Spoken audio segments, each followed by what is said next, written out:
Toda vez que nós nos equivocarmos, tenhamos a coragem de sorrir. Uma proposta terapêutica da atualidade não é só rir dos outros, é rir-se de si mesmo. É tão bom a gente rir-se de si mesmo. Quando eu cometo uma gafe, e cometo-as muitas, eu sorrio tanto, eu acho tão maravilhoso.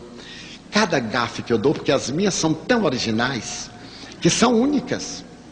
A primeira vez que eu fui a uma recepção, em uma casa palaciana no Rio de Janeiro, nos anos heróicos de 1955, eu entrava num verdadeiro palácio e era convidado para um almoço de alta gala. Eu recusei 2 anos, com medo de entrar na casa, porque eu não sabia como é que entrava, não sabia como é que saía, mas até que eu fui tão prensado que aceitei. Era um casal muito nobre, não tinham culpa de ser ricos e refinados. Eu que era complexado. Por fim aceitei. E fui ao tal almoço em Copacabana no mês de dezembro. Um calor de desencarnar desencarnados. E eu fui. E não tinha ideia do que era um apartamento duplex, de super luxo. Mas como eu sei que quando nós somos convidados a um almoço numa casa rica, a gente vai para não comer, para fingir que está comendo. Eu almocei às 11 horas e ao meio-dia eu fui ao almoço.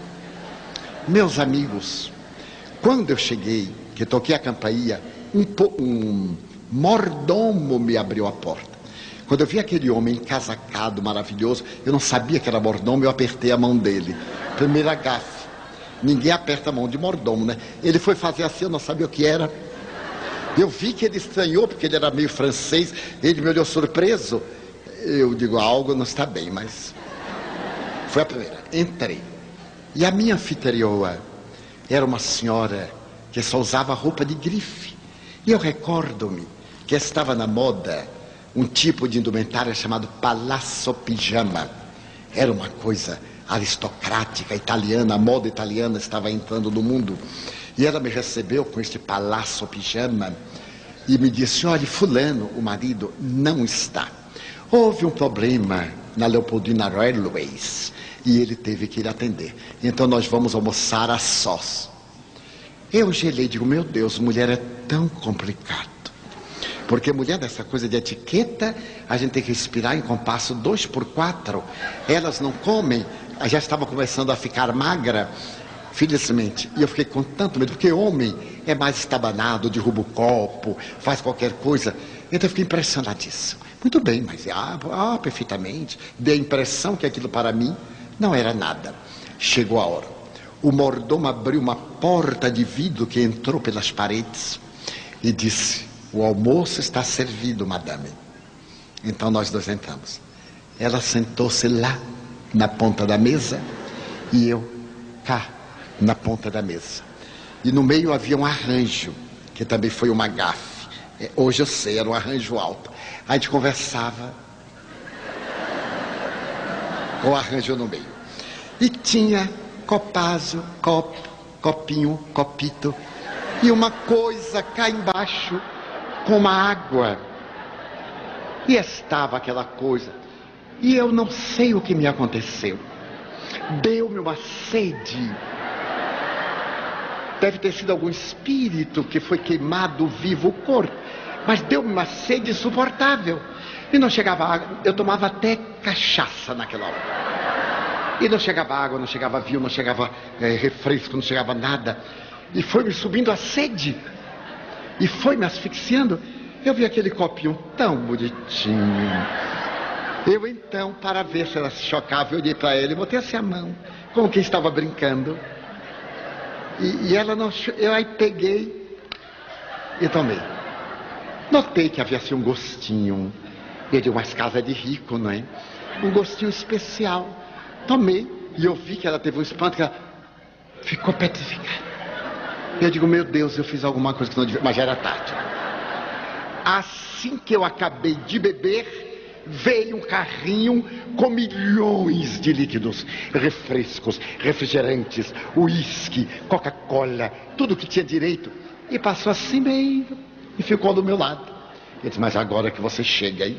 Bom, e começou o tormento. O almoço foi um tormento.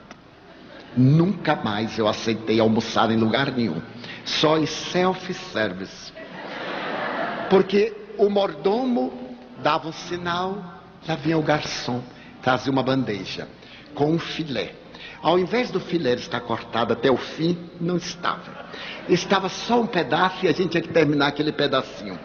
E faca de rico não corta. É de propósito. Então o garçom chegou com a bandeja de prata e eu, para mostrar que era muito bem educado, peguei assim.